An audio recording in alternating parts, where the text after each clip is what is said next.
Aujourd'hui, vous avez cliqué sur un top flop BD. Je vous explique. En vrai, ça paraît énorme comme ça, mais il y a beaucoup de tomes en deux, enfin il y a beaucoup de 1 et 2. Je collabore avec Glénat depuis bientôt 2 ans. J'ai collaboré avec Glénat Manga et Glénat BD. J'ai une passion pour les BD, une joie et une euphorie vis-à-vis des BD, vis-à-vis de l'objet en fait, en lui-même, la beauté des dessins à chaque fois, de voir les différents dessins, mis à part que souvent les lectures sont relativement rapides, assez courtes, c'est beaucoup de contemplation, aussi beaucoup de belles histoires. J'ai réalisé un top flop par rapport à toutes mes réceptions du mois d'août, août-septembre, donc je les ai reçues en août parce que c'était des sorties de septembre. Et je me suis mis un défi, c'était de toutes les lire, il y en avait une quarantaine. J'ai pas lu les 40, je sais qu'il m'en manque 2, 3, 4. J'ai d'autres lectures, vous le voyez derrière, j'ai aussi des lectures de romans en cours. Bref, je ne voulais pas retarder encore et encore cette vidéo pour 2-3 BD que je vous présenterai dans les prochaines revues et update lecture. On commence tout de suite et on va commencer par L'Enfant des Lucioles. Je mets pas de notes à chaque fois parce que j'ai pas non plus calculé les notes, parce qu'il y a, pour mettre des notes, je trouve qu'il y a beaucoup de choses en compte. Il y a les dessins, l'histoire et tout, et toutes les BD, j'en reçois beaucoup. C'est un catalogue varié, je n'aurais pas de moi-même acheté toutes ces BD dans le sens où toutes ne sont pas à mon goût et ça me fait super plaisir, c'est du coup ça me permet de découvrir et de sortir de ma zone de confort. L'Enfant des Lucioles me sort carrément de ma zone de confort parce que c'est une BD jeunesse et pourtant je l'ai mis en dernier parce qu'évidemment c'est une BD jeunesse et qu'il y a des BD qui sont plus qualitatifs et qui sont plus à mon goût, mais c'est une très très belle BD avec des dessins épurés mais efficaces, très beaux, très doux. Une histoire en fait qui me fait penser un peu à Lilliputian, Barbie, tout ça. Je sais pas si vous voyez un peu le délire, un peu la fée Clochette en fait, parce qu'on est carrément sur une enfant. Une enfant qui est dans un... Donc on est sur une enfant miniature qui a toute sa famille, tout ça, et qui va découvrir que ses grands-parents ont une histoire, se sont querellés avec de la magie, et elle va découvrir qu'elle aussi elle a des pouvoirs. Elle va être accompagnée de sa sœur et par la suite de ses grands-parents. C'est très fixé jeunesse évidemment, mais il y a des beaux messages par rapport beaucoup à l'écologie, le monde, la nature, tout ça. Après malheureusement je ne suis pas forcément le public, je conseille à des jeunes.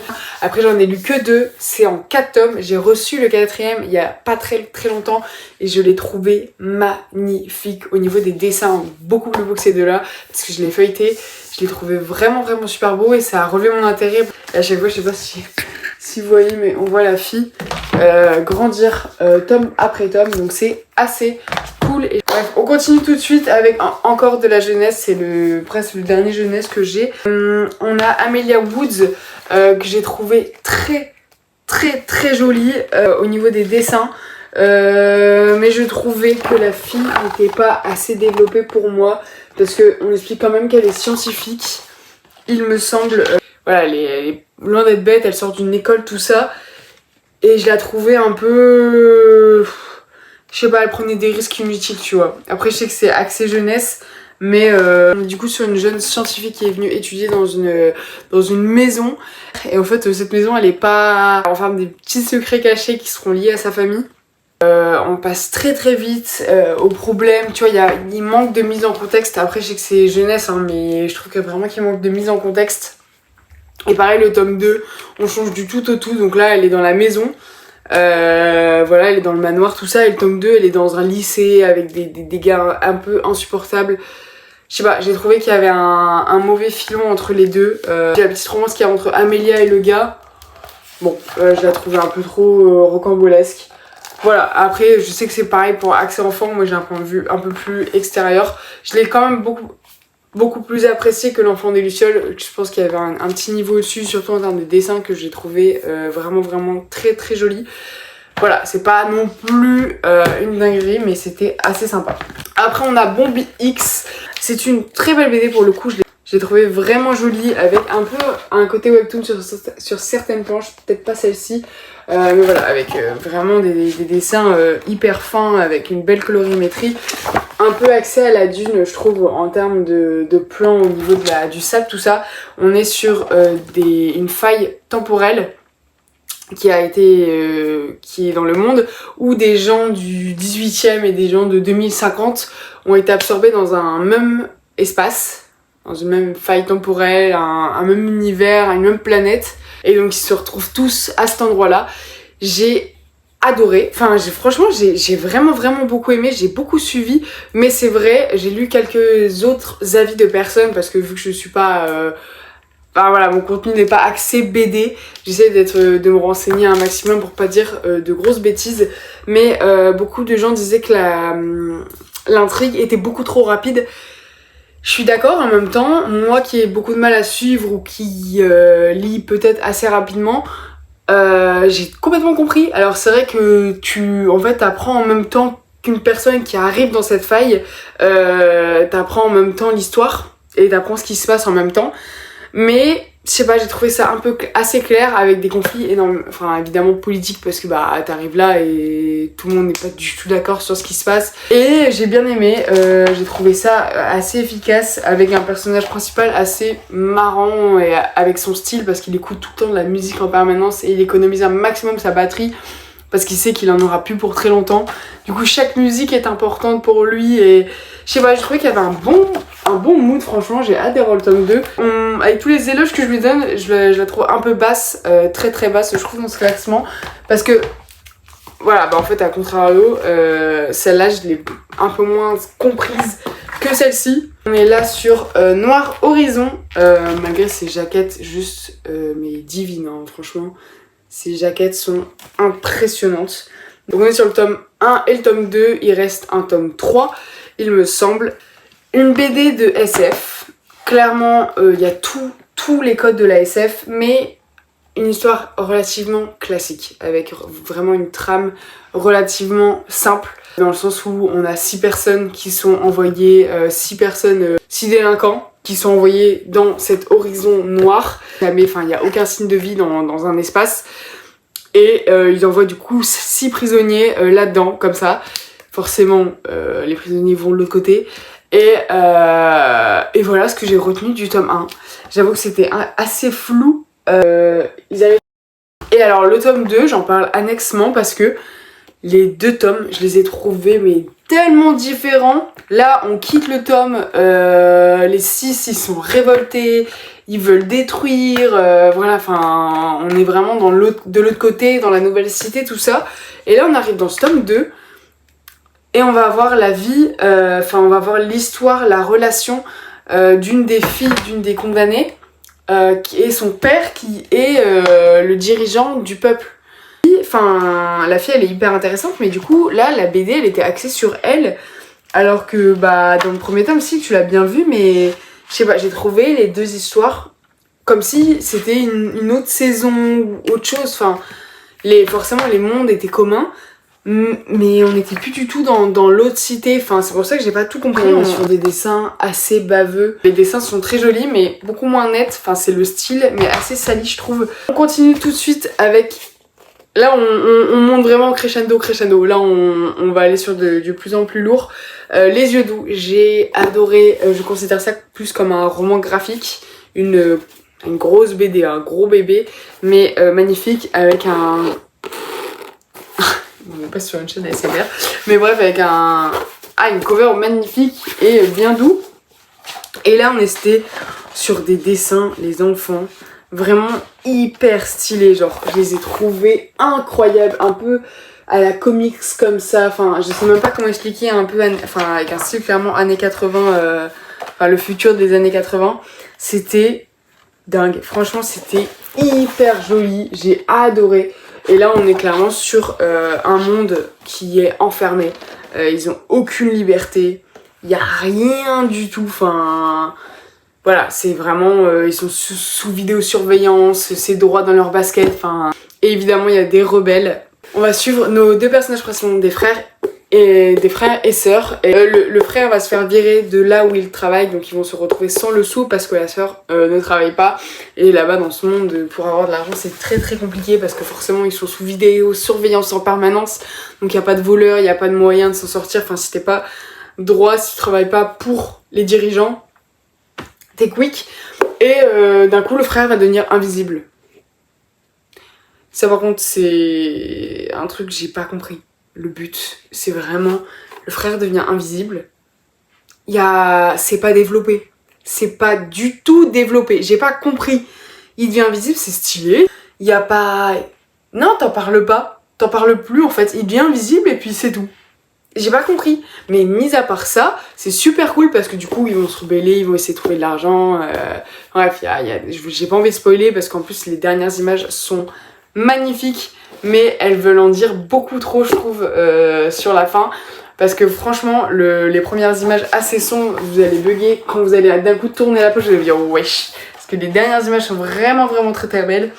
Si vraiment vous êtes curieux, n'hésitez pas à aller feuilleter en librairie parce qu'elles sont vraiment les 5 dernières images sont époustouflantes en termes de pop. Bref, j'en dis pas plus. Ça dénonçait une société, voilà, ça prônait la liberté et voilà, j'ai bien aimé. Après, on a pareil un roman graphique modé dès que ça a une épaisseur un peu, voilà, et dès qu'il y a beaucoup de dessins et des grosses pages, voilà, vous voyez très bien ce que je veux dire. Moi j'appelle ça un roman graphique. On est sur une BD magnifique. Voilà, j'ai dit BD, je viens de m'auto-contredire, mais c'est pas grave. Incroyable, d'une histoire que je connaissais pas, clairement pas. Enfin, si, mais genre les filons quoi. Et c'était hyper intéressant. Donc on est sur la découverte du sida aux États-Unis par rapport aux gays. Et là on est sur un photographe, journaliste qui va faire un mauvais reportage, un mauvais article sur le sida, en appelant ça la maladie des gays. Le journaliste était lui-même gay. Et c'est pour ça que beaucoup de gens l'appréciaient et qu'ils étaient contents que maintenant dans les journaux on avait un article de cet homme qui commençait à être connu et il fait un article par rapport à la maladie des gays. Du coup les gays se révoltent et lui il va apprendre plus tard de ses erreurs, il va comprendre que c'est une maladie.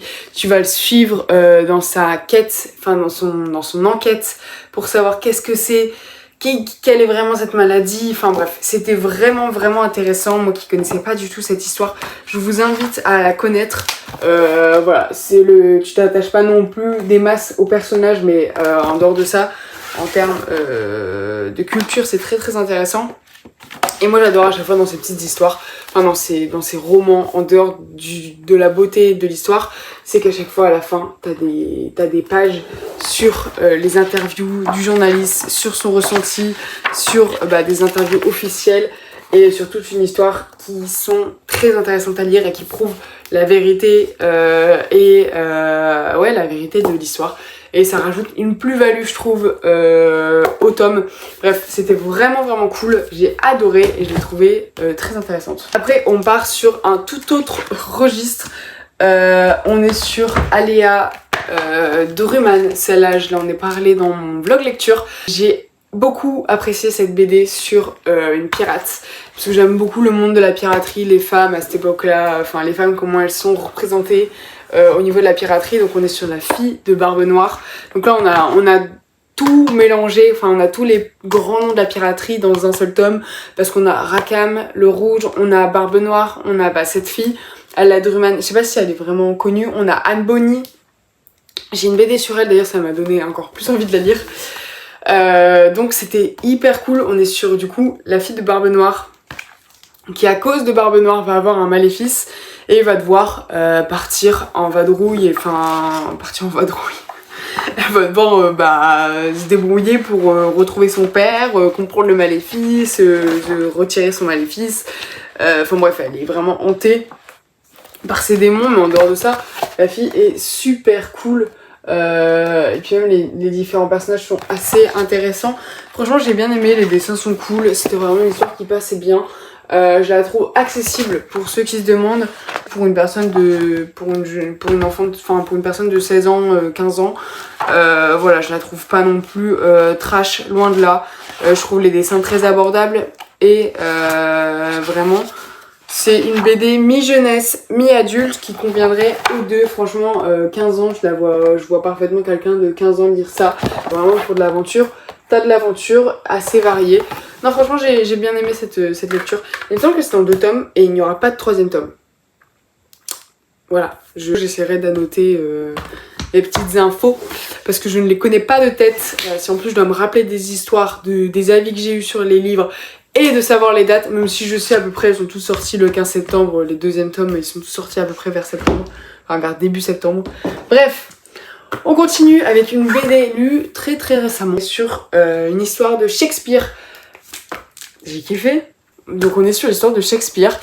Quand il commence à être dans sa démence. Donc là, il est déjà connu au nom des rois, au nom des gens. Voilà, il a déjà son nom, sa renommée de Shakespeare. Et en fait, là, tu vas le suivre devenir complètement fou. Non, il perd la tête, mais enfin, il perd la mémoire surtout.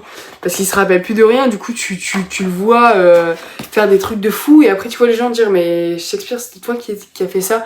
Je dis, mais non, c'est pas moi, tu vois. Et les dessins sont magnifiques. Vrai thriller fantastique. Ce qui est assez intéressant dans cette revue biographique, c'est qu'elle a été tournée dans le sens où si Shakespeare avait tout volé au vrai auteur. Du coup, on va suivre Shakespeare qui perd la tête. Du coup, on va voir une autre personne et lui dire, mais en fait, t'as volé tous mes textes. Et c'est hyper mal raconté. Et c'est pas du tout mon style de lecture à la base. Et pourtant, c'est des lectures qui m'intriguent beaucoup parce que je les trouve très matures.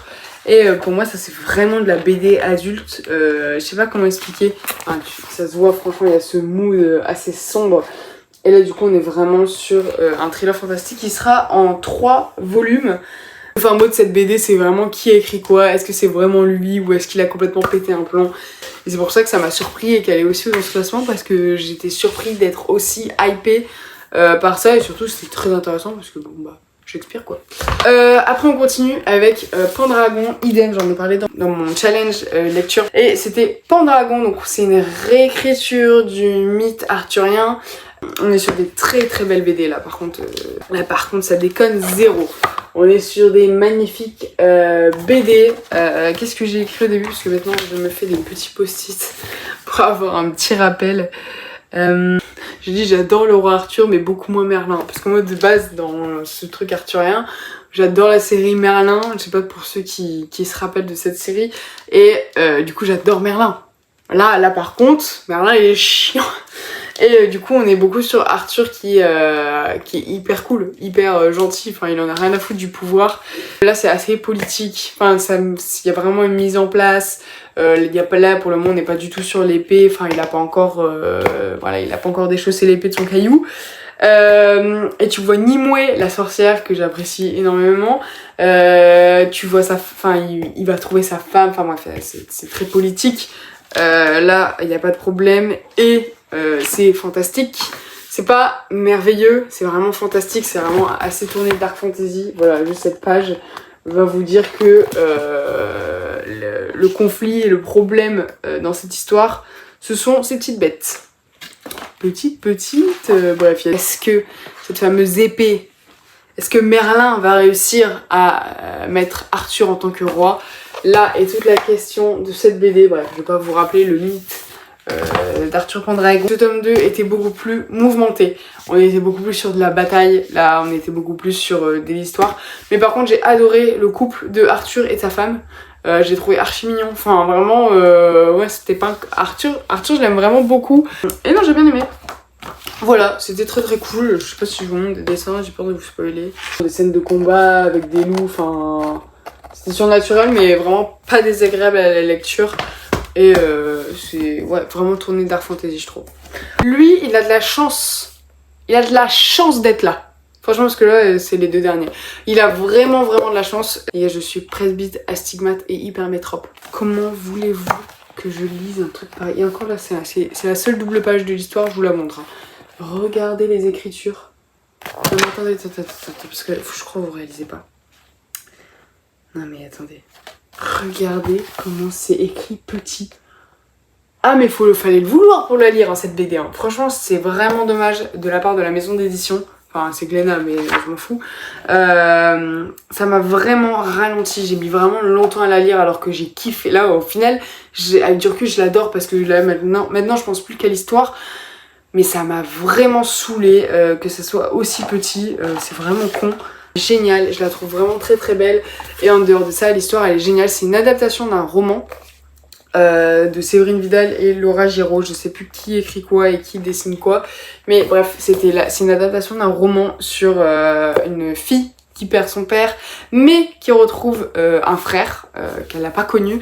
Et ce frère a un chromosome en plus ou en moins, enfin il a une maladie, je saurais pas dire. Elle se prend vraiment d'affection pour son frère. Elle veut vraiment l'aider, enfin vraiment elle se prend d'une affection folle pour son frère et ils vont nouer un lien fraternel vraiment énorme. Je sais pas si frère et sœur c'est fraternel. S'en fout. Elle va se barrer avec son frère et elle va vouloir lui montrer des choses. Son frère va l'aider, elle va l'aider. Bref, ils vont se soutenir mutuellement. C'était vraiment vraiment beau. J'ai vraiment adoré ce garçon qui au début je comprenais pas et en fait tu te prends d'affection pour lui. Tu te prends vraiment d'affection. Je vais regarder si ça spoilait pas. Tu te prends vraiment d'affection pour lui. C'est très mignon. En fait, c'était dur de faire un classement parce que c'est vraiment des BD tout genre. Il y avait vraiment de tout. Il y avait de la dark fantasy, il y avait du roman graphique, il y avait du... Donc c'était assez compliqué. Là, j'ai fait plus sur mon affect à moi. Et celui-ci, c'est la BD qui m'a le plus... Je sais pas, j'ai vraiment marqué beaucoup. Je l'ai vraiment apprécié parce que je l'ai lu en regardant ma série en mode bon bah sympa, un petit recueil d'histoires sur Mafalda, ok. Et je crois que j'ai mis pause à ma série carrément pour lire. J'étais en mode oh, vraiment cool. Donc on est sur un hommage à Mafalda. Glénat a envoyé un papier à 13 autrices différentes en disant faut rendre un hommage à Mafalda, comment Mafalda verrait le monde actuellement.